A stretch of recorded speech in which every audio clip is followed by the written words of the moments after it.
Sir আমরা আজকে focus writing পড়বো। হ্যাঁ, হ্যাঁ, ওটা আজকে ট্রান্সলেশন আজকে ফুল ক্লাসটাই হবে ফোকাস রাইটিং। হ্যাঁ, এসে রাইটিং আর কি, ফোকাস রাইটিং।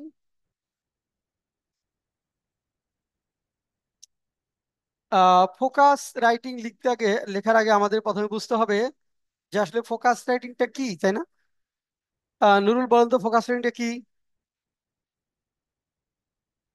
ফোকাস রাইটিং বলতে কি বোঝেন? একটা নির্দিষ্ট বিষয়ের উপর। এটা কি এসে না এসে না? এসে, এসে না এসে না? এসে, এটা কি? হ্যাঁ, অবশ্যই এসে, শর্ট এসে। হ্যাঁ, এসে তো বিভিন্ন ধরনের হয়, শর্ট এসে হয়, লং এসে হয়, তাই না? ডেসক্রিপটিভ হয়, ইমাজিনেটিভ হয়, তারপর আপনার ন্যারেটিভ হয়, রিফ্লেক্সিভ হয়, এরকম বিভিন্ন ধরনের এসে হয়। সাধারণত ফোকাস রাইটিং যেগুলো থাকে এগুলা শর্ট এসে, শর্ট কম্পোজিশনের মতো আপনাকে লিখতে হবে। তাহলে এসে যেভাবে লিখতে হয়, ফোকাস রিডিং ঠিক একইভাবে লিখতে হবে। যেহেতু এটা শর্ট, এই জন্য কিছু যেমন ইন্ট্রোডাকশন, আমরা হয়তো ইন্ট্রোডাকশন কথা বলবো না, কনক্লুশন কথা বলবো না, কিন্তু প্যারা থাকবে। আর বিগ এসে হলে যেমন সাব প্যারা হয়, সাধারণত এখানে অত বেশি সাব প্যারা সাধারণত হবে না। এখানে আপনি টু দা পয়েন্টে লাগবেন।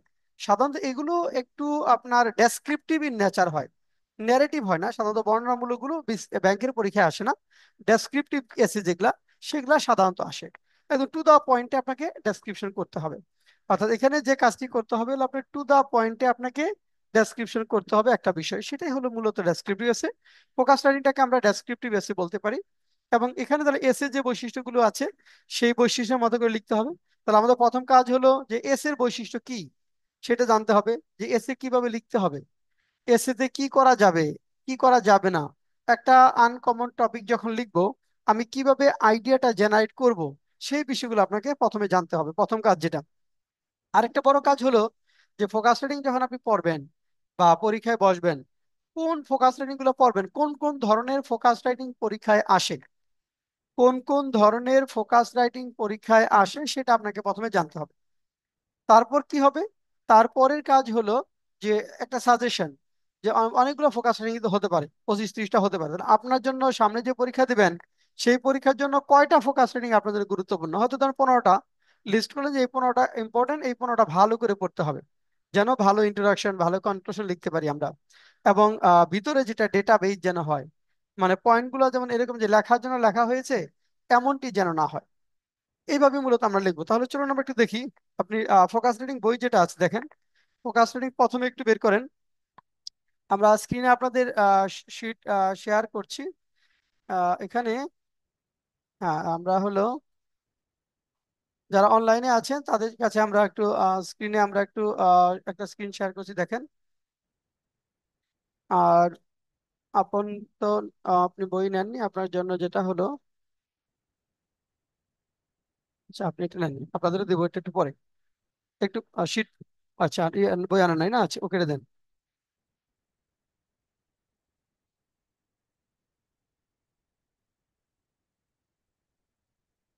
এখন দেখেন, আচ্ছা আপাতত এটা নেন। হ্যাঁ, নতুন আছে তো দুইটা, এই জন্য এটা আলাদা শীট দিলাম আর কি।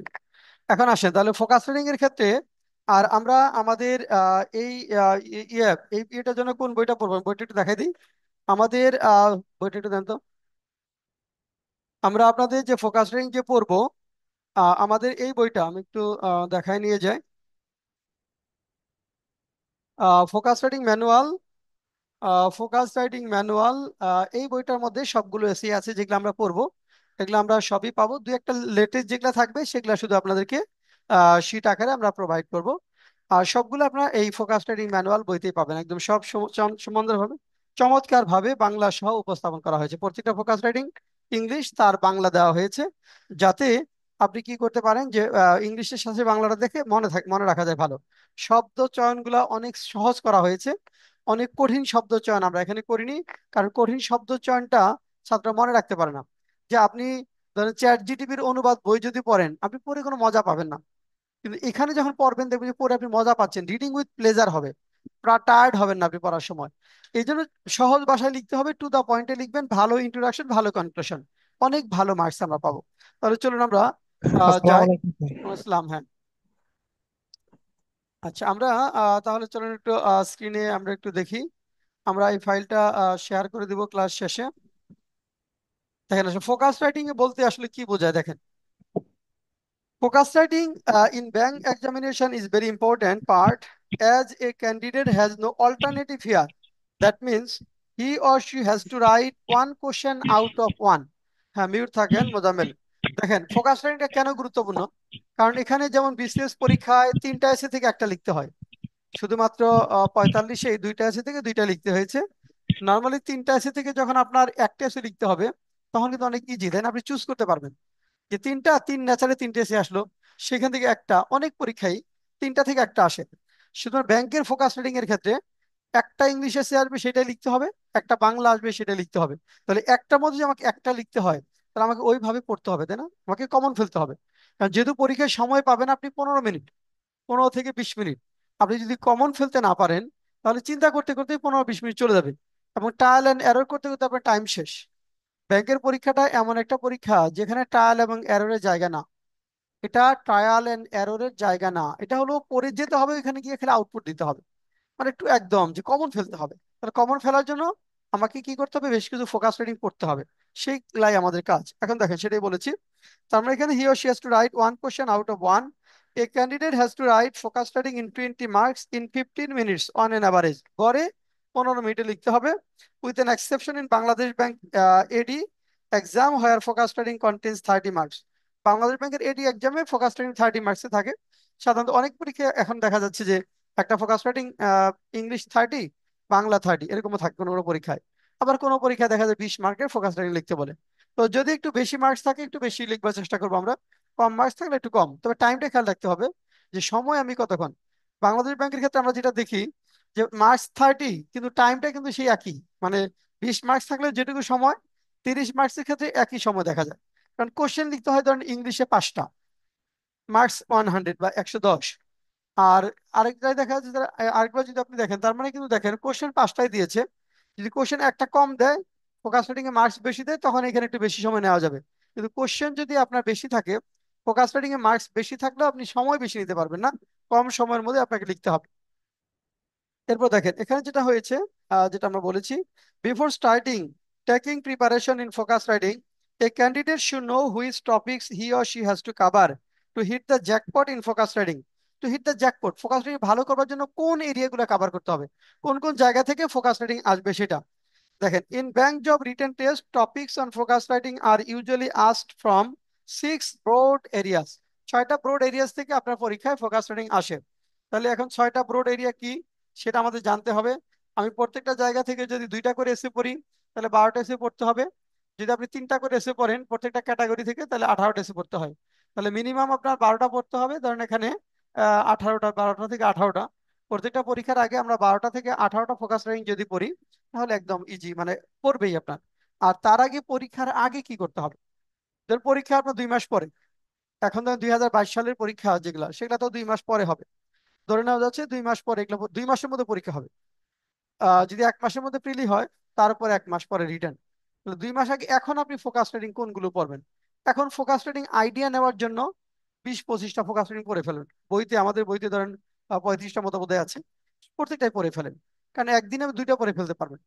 7 দিন সময় নিলেন, যে 7 দিনে প্রত্যেকটা ফোকাস রিডিং একবার করে পড়ে নলেজ লেভেলটা গেইন করবেন, যেটা কি বলছে, কি বিষয়টা, খালি পড়ে নলেজ লেভেলটা বাড়ানো। তারপরে পরীক্ষার আগে যে ইয়েস আমি এখন এই 15টা পড়বো, পরীক্ষাকে আমরা সাজেশন দিব, আপনিও বুঝবেন যে এখন এটা গুরুত্বপূর্ণ। নর্মালি ধরেন ফোকাস রাইটিং এর ক্ষেত্রে আমরা একটু দেখি আগে এরিয়া কোন কোন এরিয়া থেকে আসে। দেখেন প্রথম হলো recent national and international issues, থাকবেই তাই না? ইভেন ডোনাল্ড ট্রাম্প নিয়ে আপনার কোশ্চেন আসতে পারে, আপনার মিডল ইস্ট নিয়ে কোশ্চেন আসতে পারে, আপনার গাজা নিয়ে কোশ্চেন হতে পারে, মায়ানমার ইস্যু নিয়ে কোশ্চেন হতে পারে, তারপর ভারতের কোনো সমস্যা হতে পারে, আফগানিস্তান, পাকিস্তান, যে কোনো ইস্যু, অর্থাৎ বাংলা পৃথিবীর যে কোনো প্রান্তের ঘটনা, যেগুলা মাস টক টপিক, সেগুলা নিয়ে আপনার পরীক্ষায় কোশ্চেন হতে পারে ফোকাস স্টাডি। কাজেই আমাদের ন্যাশনাল এবং ইন্টারন্যাশনাল, বাংলাদেশের ক্ষেত্রে যদি বলেন, তো জুলাই রিভলিউশনের আগে যে রিসেন্ট টপিকগুলো গুরুত্বপূর্ণ ছিল, সেগুলা কি এখন কোনো গুরুত্ব আছে? It has no importance. ধরেন আপনার রূপপুর পাওয়ার প্লান্ট, এখানে ধরেন ঢাকা চট্টগ্রাম ট্রেন লাইন, তারপর আপনি যদি বলেন এখানে বঙ্গবন্ধু সাফারি পার্ক, বা বঙ্গবন্ধু হ্যাঁ, টানেল, তাই না? এই বিষয়গুলো তো তখন ব্যাপকভাবে আপনি পড়ছেন। মেট্রো রেল, এখন এগুলো কি কোনো ইউজ আছে? তো এই জায়গাগুলোতে চেঞ্জ হবে। তাহলে ফোকাস রাইটিং এর আপনি চেঞ্জটা কোথায় হবে? Recent, national and international issue, এখানে 4-5টা পড়লেই হয়। অন্যগুলা কিন্তু চেঞ্জ খুব বেশি না, অন্যগুলোতে খুব বেশি চেঞ্জ না। তাহলে আপনি নর্মালি যদি এখন ফোকাস রাইটিং ধরে পড়েন, যে 20টা পড়েন, তাহলে হয়তো 3 মাস পরে পরীক্ষা দিলে হয়তো 2টা বাদ দিতে হবে বা 2টা অ্যাড করতে হবে। তাহলে চেঞ্জ কিন্তু আসলে খুব বেশি না। আচ্ছা, তারপর দেখেন banking, business and economy related topics, এখানে কিন্তু আপনার খুব বেশি চেঞ্জ হয় না। ব্যাংকিং বিজনেসের ক্ষেত্রে ধরেন আপনার যেটা, যে ব্যাংকের অ্যাক্টিভিটিস গুলো কি, ইকোনমিতে ব্যাংক কিভাবে অবদান রাখে, তারপর আপনার লিকুইডিটি ক্রাইসিস, যখন কোনো ক্রাইসিস হয় ক্রাইসিস গুলো নিয়ে থাকে, এই এই বিষয়গুলো থাকে সাধারণত।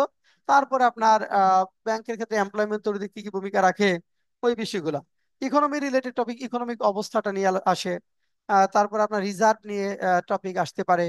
তারপর আপনার রেমিটেন্সের যে বিষয়গুলো আছে সেগুলো, ইকোনমির সাথে যেগুলো জড়িত, এগুলা কিন্তু খুব বেশি চেঞ্জ হবে না। রেমিটেন্স চেঞ্জ হওয়ার কিছু নাই, শুধু হয়তো ডেটাটা চেঞ্জ হবে। রিজার্ভ মানে অলমোস্ট ঠিকই থাকবে, শুধু ডেটাটা হয়তো চেঞ্জ হবে, আর সবই ঠিক থাকবে। রুরাল ডেভেলপমেন্ট রিলেটেড টপিকস, এটা পরীক্ষায় আসেই বলা যায়, এখান থেকে একটা টপিক, যে rural development, technology used in rural, তারপরে এনজিও ইন রুরাল ডেভেলপমেন্ট, এরকম বিষয়গুলো থাকে। তারপরে climate and environmental related issue, এগুলা তো অলমোস্ট সেম, এগুলা কিন্তু পরিবর্তন হবে না। খুব বেশি পরিবর্তন আছে এখানে? এখানে ধরেন global warming, climate change, climate refugee, এরকম কিছু টপিক, এখানে খুব বেশি চেঞ্জ নাই। আচ্ছা, social media and information related topics, এখানে একটা কোশ্চেন বারবারই আসে, সেটা impact of social media on young generation. Young generation পর সোশ্যাল মিডিয়ার ইম্প্যাক্টটা কি? তারপর মিসসেলেনিয়াস ইস্যু, এর বাইরে কিছু মিসসেলেনিয়াস ইস্যু থাকতে পারে। তাহলে এই যে এরিয়াগুলো বললাম, তাহলে আমাকে এখানে বেশি ফোকাস থাকতে হবে কোথায়? Recent, national and international issue, এই বিষয়গুলোর উপর আমাকে সবচেয়ে বেশি ইম্পর্টেন্সটা দিতে হবে। এখন আসেন, what focus writing is, focus রাইটিংটা কি?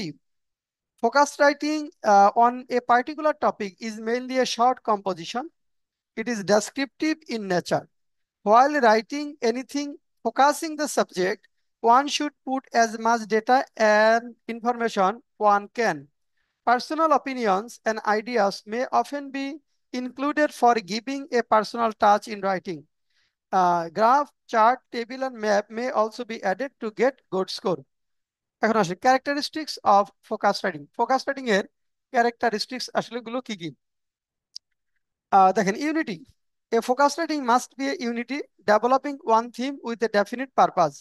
The subject may be treated in a variety of voice and from different points of view. দেখেন, subject may be treated treated in a variety of voice and from different points of view. Different points of view থেকে subject আপনাকে treat করতে হবে। Edit করতে পারেন আপনি। কিছু topic আছে যেগুলো ধরেন এক একজন এক এক ভাবে লিখবে, হ্যাঁ সে লিখতে পারেন। আবার কিছু টপিক আছে একদম ডেসক্রিপটিভ, সেগুলো আপনি চাইলেই কিন্তু একইভাবে লিখতে পারবেন না, আনসার অলমোস্ট সেম প্যাটার্নেরই হবে।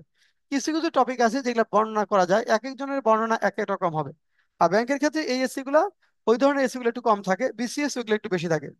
অর্ডার, বিন্যাস, a short essay or focus writing should follow a certain ordered line of thought and come to a definite conclusion. Certain ordered line of thought মানে আমি যে শুরু করলাম, আমার একটা ইন্ট্রোডাক্টরি প্যারা, ইন্ট্রোডাক্টরি প্যারার পরে আমি কোন প্যারা লিখবো, তারপরে কোন প্যারা, তারপরে কোন প্যারা, সেই বিষয়গুলো আসবে। Size, a candidate usually gets around 15 minutes to write focus writing. In this time, one can write as many as 200 to 300 words, depending on the preparation level and the speed of writing. আসলে দেখা যায় 200 থেকে 300 word 15 মিনিটের মধ্যে আপনি হয়তো লিখতে পারবেন। দুই একজন আছে হয়তো একটু বেশি লিখতে পারে। নর্মালি ধরেন 1.5 পেজ থেকে 2 পেজ হলে আপনার ফোকাস রাইটিং হবে। যদি হাতের লেখা অত বেশি বড় না হয়, ফ্রন্ট সাইজ যদি অত বেশি বড় না হয়, 1.5 থেকে 2 পেজ আপনি লিখতে পারেন। আচ্ছা, আর 3 পেজ লেখলেও মানে এখন তো স্পেস পাওয়া যায়, আগে তো স্পেস লিমিট থাকতো। স্পেস বেশি থাকলে আপনি বেশি লিখলেও কোনো ক্ষতি নাই। তারপর আসেন এরপরে স্টাইল, রচনা শৈলী। The style of a focus writing must be more dignified মানে গম্ভীর and literary। দেখেন, the style of a focus writing must be more dignified and literary. Slang, অপশব্দ, colloquial terms, কথ্য প্রয়োগে ব্যবহৃত শব্দ, and free and easy construction are not proper in any type of focus writing. The language and sentence construction should be simple, direct, or natural. তাহলে the language and sentence construction যেটা simple, সহজ করে লিখবেন, direct and natural. The personal touch.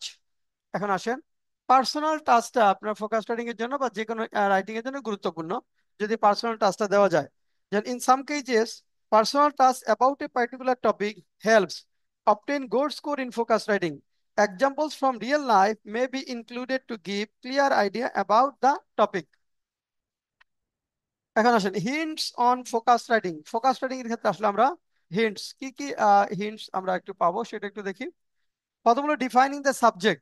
আপনি যে টপিকটা নিয়ে লিখতেছেন সেটা কি বিষয়ে আলোচনা করেছে সেটা সাবজেক্টটা ডিফাইন করা। It is very important that you have a clear and accurate conception of the topic before you attempt to write on it.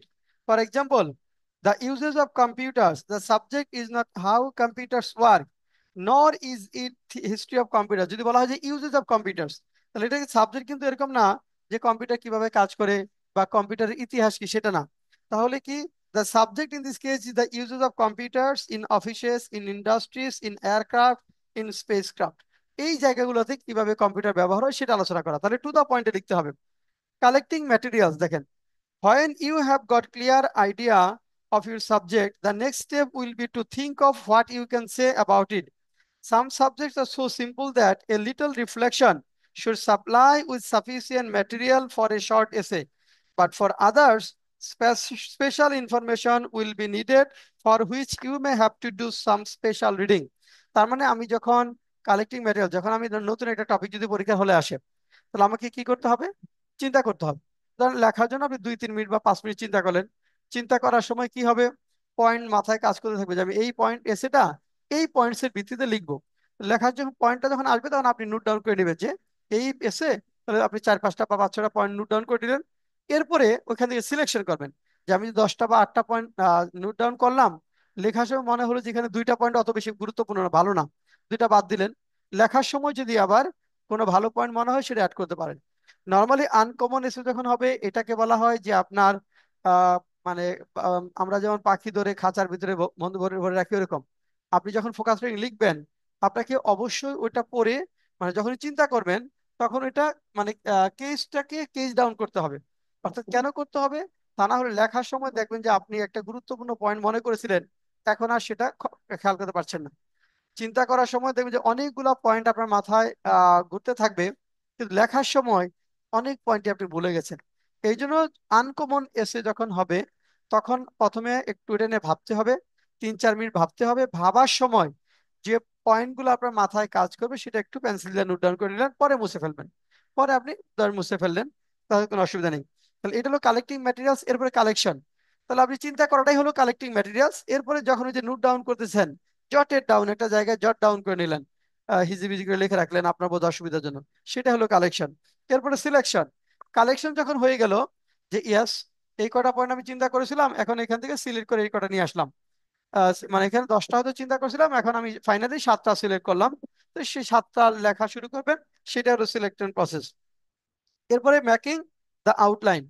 Selection করার পর আমি কোন পয়েন্টটা প্রথমে লিখবো, তারপরে কোন পয়েন্ট লিখবো, তারপরে কোন পয়েন্ট লিখবো, সেটা ফাইন্ড আউট করা হলো আমার আউটলাইনটা। মানে ইন্ট্রোডাকশন থেকে শুরু করে কনক্লুশন পর্যন্ত যাব আমি, সেই প্রক্রিয়াটাই হলো আপনার এখানে আউটলাইন। এরপর আসেন writing introduction and conclusion of A focus writing. Focus writing এর ইন্ট্রোডাকশন এবং কনক্লুশন লেখা, আমি বারবার বলি যে এসের জন্য ইন্ট্রোডাকশন এবং conclusion very very important part. Very very important part কেন? যে এই ইন্ট্রোডাকশন দেখে একজন এক্সামিনারের আপনার এসে পড়ার আগ্রহ তৈরি হবে, আর কনক্লুশন দেখে সেটার পরিসমাপ্তি ঘটবে। তাহলে ইন্ট্রোডাকশন দেখে আপনার এসের পরবর্তী পার্ট পড়ার আগ্রহ তৈরি হবে, এবং কনক্লুশন দেখে সেটার পরিসমাপ্তি ঘটবে। এই কারণে ইন্ট্রোডাকশনটা আমরা অনেক সুন্দর করতে হবে।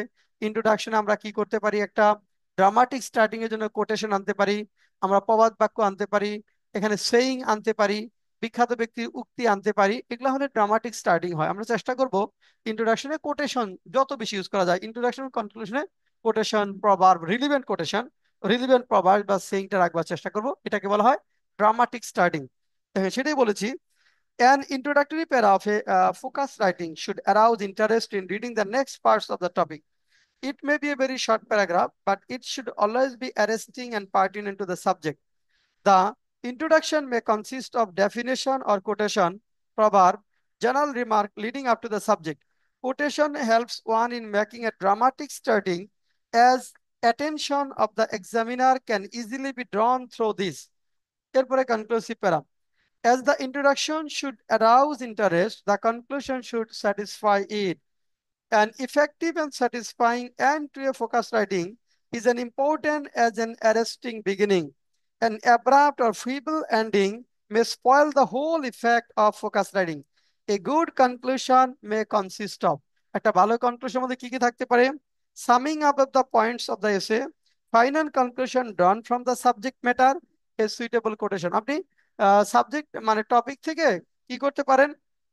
Final conclusion ড্রন from the subject matter থেকে ফাইনাল কনক্লুশন ড্র করতে পারেন, সুইটেবল একটা কোটেশন দিতে পারেন, অথবা summing up of the points of the essay, যে এসেতে যে পয়েন্টগুলো বলছেন সেটা পয়েন্টগুলো সামারি আকারে আপনি তুলে ধরতে পারেন। তাহলে কনক্লুশন এবং ইন্ট্রোডাকশন মানে কনক্লুশন ইজ এ মাস্ট।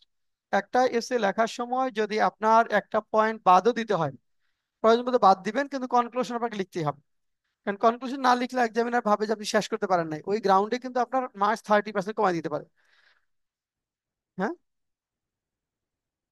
আচ্ছা যাই হোক, হাফ মার্ক না, হাফ মার্কস না, কিন্তু একটা বড় একটা অ্যামাউন্ট ধর কাটেল করবে যে সে শেষ করতে পারে না ওই গ্রাউন্ডে।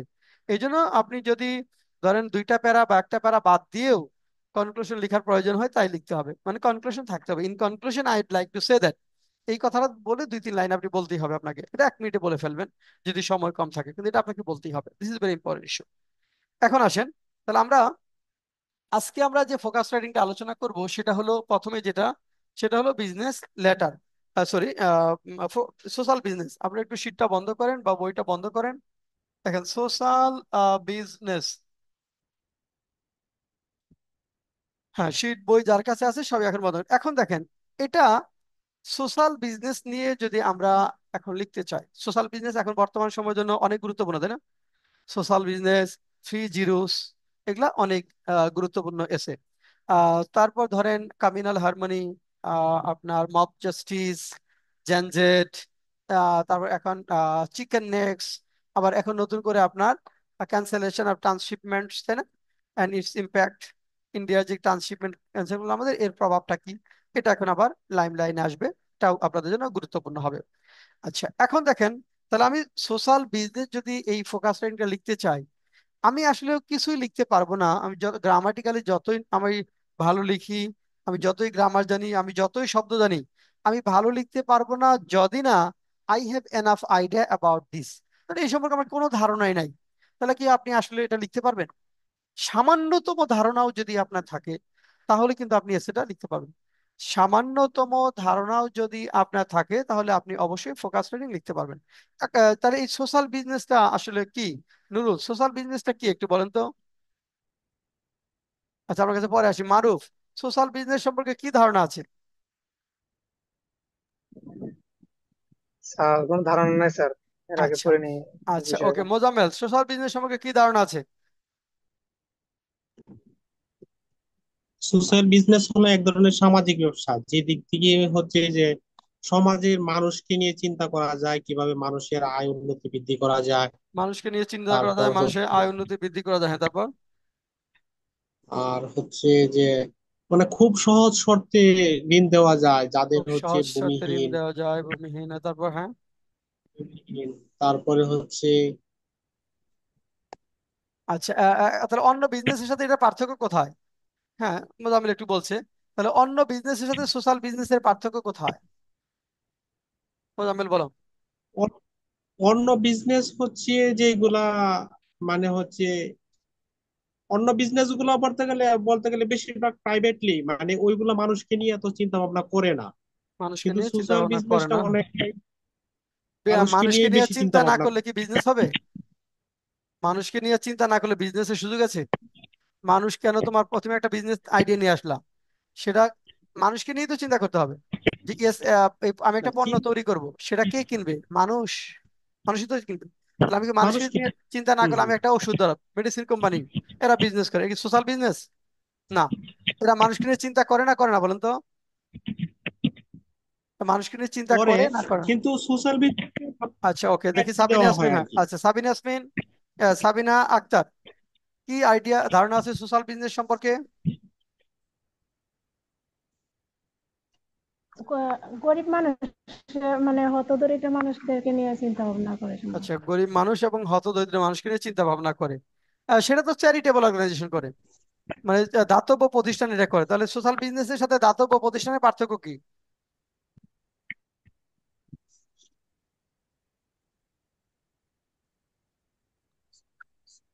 আচ্ছা, তার মানে আমাকে এটা জানতে হবে, তাই না? সোশ্যাল বিজনেস হলো যে এটা ডেফিনেটলি ট্রেডিশনাল বিজনেস থেকে ভিন্ন। ট্রেডিশনাল বিজনেস কি করে, যে আপনার বিজনেস টাকা পয়সা ইনভেস্ট করে, পণ্য তৈরি করে বা সেবা সেল করে। এদের উদ্দেশ্য হলো প্রফিট ম্যাক্সিমাইজেশন। আমি যত বেশি পারি প্রফিট অর্জন করব। সেই প্রফিটটা দিয়ে কি করব, যে আমি বিজনেস করে টাকা ইনকাম করছি, সেটা আমি আরাম আয়েসে জীবন যাপন করব। আমি এসি রুমে থাকবো, এসি গাড়িতে ঘুরবো, হ্যাঁ, মানে বিমানে যাব। মানে এটা হলো ইস্যু। মানে আপনি যখন পরিশ্রম করে টাকা ইনকাম করছেন বিজনেস করে, সেটা আপনি ভোগ করার টার্গেট। যে যে বিজনেসে যারা ডিরেক্টরস বা ওনার্স, তারা ভোগ করে হলো ট্রেডিশনাল বিজনেসে। কিন্তু সোশ্যাল বিজনেসে এটা হবে না। সোশ্যাল বিজনেসে যে ইনকামটা হবে, সেই ইনকামটা আরেকটা সোশ্যাল প্রবলেম সমাধান করার জন্য কাজে লাগানো হবে। ধরেন একটা বিজনেস করলে তো প্রফিট হবে, সেই প্রফিটটা আপনার আরেকটা সোশ্যাল, নতুন আরেকটা সোশ্যাল প্রবলেম সলভ করার জন্য কাজে লাগানো হবে। অর্থাৎ সোশ্যাল বিজনেসে যে প্রফিটটা আর্নড হয়, সেই প্রফিটটা সমাজের আরেকটা বিজনেস কে আরেকটা সমাজের আরেকটা প্রবলেমকে সলভ করার জন্য সেই টাকাটা ইনভেস্ট করা হবে। এবং যারা এখানে ইনভেস্ট করেন, যারা ইনভেস্টরস বা ডিরেক্টরস বা যারা হোল্ড করেন এটা, তারা হলো যে টাকাটা ইনভেস্ট করবেন, শুধু সেই টাকাটাই ফেরত নিতে পারবেন। তারা কোনো ডিভিডেন্ড পাবেন না। কিন্তু অন্য বিজনেসের ক্ষেত্রে মালিকরা ডিভিডেন্ড পায় ইয়ারলি। ইয়ারলিতে একটা ডিভিডেন্ড পায়, বোনাস শেয়ার পায়, হ্যাঁ, তারপর টাকা পায়, ইত্যাদি পায়। কিন্তু সোশ্যাল বিজনেসের ক্ষেত্রে সেটা হবে না। এখানকার উদ্দেশ্যই হলো সমাজের সমস্যা সমাধান করা, সমাজের মানুষের সমস্যার সমাধান করে সবাইকে নিয়ে সুন্দর সমাজ গঠন করা। এটা হলো সোশ্যাল বিজনেসের মূল কনসেপ্ট। তাহলে এখানে দুইটা জিনিস, যে এখানকার এটার উদ্দেশ্য প্রফিট ম্যাক্সিমাইজেশন না, আবার প্রফিট করবে না এরকম না। যে চ্যারিটেবল অর্গানাইজেশন, চ্যারিটি যেগুলা, সেগুলো কিন্তু টাকা দান করে, তাই না? যে আপনি একটা ফান্ড নিয়ে নামছেন, যে দান করে, দান দান খয়রাত করে আপনি মানে মানুষ উপকার করতেছেন। কিন্তু সোশ্যাল বিজনেস এটা করবে না, লোন দিবে আপনাকে, হেল্প করবে আপনাকে, কিন্তু সেটা একটা বিজনেস প্রফিট সিস্টেমের মধ্যে থাকবে। সেখানে আপনার কোলাটারাল লাগবে না, জামানতের প্রয়োজন হবে না। কিন্তু অন্যভাবে ভিক্ষুকদেরকে সে হয়তো দিচ্ছে, হতদরিদ্রকে দিচ্ছে, কিন্তু তারা আবার টাকাটা রিটার্ন দিচ্ছে কিছু প্রফিট সহ। সেই যে প্রফিটটা, সেটা কোথায় ব্যবহার করা হচ্ছে? সেটা হলো, প্রথম হলো বিজনেস রান করার জন্য তো বিজনেস এমপ্লয়ি লাগবে, তাদের বেতন, প্রতিষ্ঠানের খরচ, এগুলা মিট আপ করার পরে যে অ্যামাউন্টটা থাকে, যেটা অন্যান্য বিজনেসে, ট্রেডিশনাল বিজনেসে ডিরেক্টররা নিয়ে যান, এখানে সোশ্যাল বিজনেসের ক্ষেত্রে ডিরেক্টররা নেবেন না। এটা নিবে কারা? এটা হলো মানে আবার আরেকটা নতুন সমস্যা বা আরেকটা সোশ্যাল সমস্যা সমাধান করার জন্য এটা আমাদের ইউজ করতে হবে, ব্যবহার করা হবে, পুনর্বিনিয়োগ করতে হবে। এইভাবে সাইক্লিক্যাল, চক্রাকারে আপনার এটা ঘুরতে থাকবে। সামাজিক সমস্যাগুলো একসময় শেষ হয়ে যাবে। তাহলে এটা হলো সোশ্যাল বিজনেস। এই কনসেপ্টটা কে দিয়েছে? সোশ্যাল বিজনেস কিন্তু আপনার আহ অনেক বিজনেসই আছে। আমাদের ডক্টর মোহাম্মদ ইউনূসের গ্রামীণ ব্যাংক ছাড়াও মালালা ফান্ড আছে, টমস শুজ আছে। টমস শুজ নাম শোনার কথা, তাই না? শুনছেন টম শুজ? কে শুনছেন টম শুজ? আচ্ছা, অন্যতম খুব ভালো ধরনের একটা সোশ্যাল বিজনেস এটা হলো, যে আপনি একটা জুতা কিনলে, আহ, এক জোড়া জুতা বিক্রি হলে আরেক জোড়া জুতা ওরা গরিবদেরকে দান করে। মানে আপনি যদি এক জোড়া জুতা কিনেন, তাহলে আরেক জোড়া বিক্রি করে আরেক জোড়া জুতা, যাদের জুতা নাই, যারা কিনতে পারে না, তাদেরকে দিয়ে দেয়। তাহলে তার মানে কি হচ্ছে, যে এক জোড়া জুতার মধ্যে দামটা একটু বেশি রাখা হয়। যারা এফোর্ড করতে পারে বা সামাজিক চিন্তা যারা করে, মানুষের কল্যাণ করবে, তারা ওইখান থেকে কিনে, তারা ওইখান থেকে এটা ধরেন পারচেজ করে। এবং এক জোড়া জুতা কিনলো, তাহলে কি হলো, যে আরেক জোড়া জুতা গরিবদেরকে দেওয়া হলো। ওটা হলো আপনার টম শুজের যে কনসেপ্টটা। এরকম অনেকগুলা বেশ কিছু বিজনেস রয়েছে। তো তার মধ্যে অন্যতম হলো ডক্টর মোহাম্মদ ইউনূসের যে গ্রামীণ ব্যাংক। এটা এটা হলো আপনার সোশ্যাল বিজনেসের কনসেপ্ট নিয়ে কাজ করছে এখন। তাহলে এই সোশ্যাল বিজনেস নিয়ে যখন আমি লিখতে যাবো, তাহলে আমাকে চিন্তা করতে হবে যে এসেটা আমি কি কি বিষয়ের উপর লিখবো। প্রথমে একটা ইন্ট্রোডাকশন থাকবে, তারপর ডেফিনেশন আসবে, তাই না? যে what social business is, social বিজনেসটা কি। তারপরে কি আসবে? সোশ্যাল বিজনেসে কিন্তু 7টা প্রিন্সিপলস আছে। ডক্টর মাহমুদ ইউনূস যেটা করেছেন শীট দেখা দরকার না, আগে শোনেন। প্রিন্সিপালস দিয়েছেন, সেই 7টা প্রিন্সিপালস আছে সোশ্যাল বিজনেসের, সেই প্রিন্সিপালস গুলো জানতে হবে। এখানে আপনি ডেটা, ধরেন আপনি সোশ্যাল বিজনেস নিয়ে যে কথাটুকু বললাম এটুকু দিয়ে ধরেন যদি এসে লিখে আসেন তাও 50% মার্কস আপনি পাবেন। ধর প্রিন্সিপাল লেখেন নাই, কিন্তু একদম যে ভাষা ভাষা নলেজ দিয়ে লিখে আসেন। কিন্তু যখন আপনি ভালো মার্কস পেতে যাবেন তখন আপনার কি ডেটা লাগবে। এই যে 7 প্রিন্সিপালস, এটা একটা ডেটা, তাই না? 7 প্রিন্সিপালস এটা ডেটা, আপনি না জানলে তো লিখতে পারবেন না। তাহলে একজন শুধু লিখে আসছে ধরেন, কিন্তু এগুলো লেখে নাই, আরেকজন লিখছে আবার এই ডেটাগুলো দিছে, তো সে অবশ্যই 20% মার্কস বেশি পাবে। এই জন্য ডেটা বেসড করতে হবে। তাহলে আপনি যে পড়ে লিখেছেন আর এটা না পড়ে লিখেছেন, এই দুইটার মধ্যে পার্থক্য কিন্তু স্পষ্টভাবে বোঝা যাবে, তাই না? তাহলে পড়ে লেখা, না পড়ে লেখা, এই দুইটার মধ্যে পার্থক্য কিন্তু সুস্পষ্টভাবে বোঝা যাবে। আচ্ছা, এখন তাহলে দেখেন আমাদের যেটা বলছিলাম, এখন তাহলে 7 প্রিন্সিপালস কি কি আছে প্রত্যেকটা প্রিন্সিপাল নিয়ে 1-2 লাইন আপনাকে লিখতে হবে। আচ্ছা, তারপরে যেটা হলো দেখেন, এরপরে এরপরে কিছু যেটা চ্যালেঞ্জ থাকবে, সোশ্যাল বিজনেসের চ্যালেঞ্জ থাকবে। প্রত্যেকটা বিজনেসেরই চ্যালেঞ্জ আছে, সোশ্যাল বিজনেসেরও চ্যালেঞ্জ আছে। সোশ্যাল বিজনেসের চ্যালেঞ্জ কি? সোশ্যাল বিজনেসের বড় চ্যালেঞ্জ হলো যে এখানে তো কোলাটেরাল ছাড়া লোন দিচ্ছে। গ্রামীণ ব্যাংকের কথা যদি বলেন, যে জামানত না নিয়ে লোন দিচ্ছে। অন্যান্য ব্যাংক যখন জামানত দিচ্ছে, সে যদি ফেল করে ওটা তার নিয়ে ব্যাংক নিয়ে নিবে। কিন্তু এখানে কি হচ্ছে, কোলাটেরাল ছাড়া, সেখানে রিস্কের বিষয়গুলো আছে। তারপরে সামাজিক দৃষ্টিভঙ্গির একটা বিষয় আছে, যে ধরেন সোশ্যাল বিজনেসে মানুষ কেন টাকা ইনভেস্ট করবে? সে অন্য জায়গায় ইনভেস্ট করে অনেক বেশি টাকা পাচ্ছে, এখানে তো সে প্রফিট পাচ্ছে না, তাহলে কেন করবে? ইয়াস, অমরত্বের জন্য বা মানুষের কল্যাণ সাধনের জন্য। সেটা তাদের কনভিন্স করতে পারতে হবে যে এই বিজনেস এভাবে কাজ করে, এইভাবে প্রফিট হবে, যে আপনার ইনভেস্টমেন্টটা নষ্ট হবে না বা ধ্বংস হবে না। ওগুলা কিন্তু তাদেরকে কনভিন্স করার বিষয় আছে। আবার অন্যান্য বিজনেস যেটা আছে, ধরেন যে সমাজের যে ক্ষতি সাধন হয়, সেটা কিন্তু আমলে নেয় না। পরিবেশগত যে বিষয়টা আছে, একটা বিজনেস করছেন, সেই বিজনেসটা পরিবেশকে ক্ষতিগ্রস্ত করছে কিনা সেটা হয়তো অনেকেই আমলে নিচ্ছে না। কিন্তু সোশ্যাল বিজনেসের ক্ষেত্রে কিন্তু এই এনভায়রনমেন্টাল ইম্প্যাক্টটা আমলে নিয়ে রাখতে হবে। তাহলে এটা আপনার সোশ্যাল বিজনেসের জন্য একটা বড় চ্যালেঞ্জ। নতুন মার্কেট নেভিগেট করা, সোশ্যাল বিজনেস সম্পর্কে মানুষের ধরেন অনেকের নাক সিটকানো ভাবও আছে, তাই না? যে ভালো ব্র্যান্ড আমরা পিছনে দৌড়াই, কিন্তু সোশ্যাল বিজনেসের মাধ্যমে যে পণ্যগুলো হয় সেগুলো কিন্তু অত ভালো ব্র্যান্ড হবে না। কিন্তু মানে কোয়ালিটি থাকবে, কিন্তু অত ভালো ব্র্যান্ড, কারণ ওদের তো বিজ্ঞাপনে এত বেশি ইনভেস্টমেন্ট থাকবে না, চাকচিকের পিছনে এত বেশি ইনভেস্টমেন্ট থাকবে না। তো ব্র্যান্ডিংটা করাটা ওদের জন্য একটু ডিফিকাল্ট। সেই বিষয়গুলো এখানে থাকবে। হ্যাঁ, তারপর এখানে গ্রোথটা মেনটেন করা, এটা অনেক গুরুত্বপূর্ণ। তাহলে মানুষের দৃষ্টিভঙ্গি এগুলা। তারপরে এরপরে আসেন যে এরপরে যে কি কি স্টেপস সোশ্যাল বিজনেস গুলো নিয়েছে এই অবস্থা থেকে উত্তরণের জন্য, সেই বিষয়গুলো আমাদের দেখতে হবে। তাহলে এই যে যে টপ পয়েন্ট গুলো, তাহলে দেখেন আমরা যদি এসেটা লিখি, প্রথমে হলো যে একটা ইন্ট্রোডাক্টরি প্যারা লিখবো ধরেন। এটা লেখার সময় আমাদের একটা ইন্ট্রোডাক্টরি প্যারা আসবে। ইন্ট্রোডাক্টরি প্যারা আমরা লিখবো, প্রথম কথা যেটা। সেকেন্ড হলো যে what social business is, social বিজনেসটা কি, তাহলে এটা অন্য বিজনেস থেকে আলাদা। এখানে আমরা একটা কোটেশন দেওয়ার চেষ্টা করব। দেখেন, what social business is, social business is, social বিজনেসটা কি, এটা আপনি লিখবেন। এখানে অন্য বিজনেস থেকে এটা কিভাবে আলাদা, সেই পয়েন্টটা আপনি এখানে হাইলাইট করবেন ধরেন। তারপরে হলো প্রিন্সিপালস অফ সোশ্যাল বিজনেস ধরেন। এরপরে examples of social business through out the world, এটা একটা পেয়ার আনতে পারেন। যে বলো টম ক্রুজ, গ্রামীণ ব্যাংক, মালালা ফান্ড, আর কিছু আছে। যে কয়েকটা এক্সাম্পল, যখন আপনি এক্সাম্পলের কয়েকটা নাম নিয়ে আসবেন, আর যে পড়ে নাই আর যে পড়েছে পার্থক্য স্পষ্ট হবে না। আপনি এক্সাম্পল টম ক্রুজের নাম লেখছেন, আর অন্যজন শোনেই নাই কোনোদিন, তাহলে মার্কস বেশি হবে?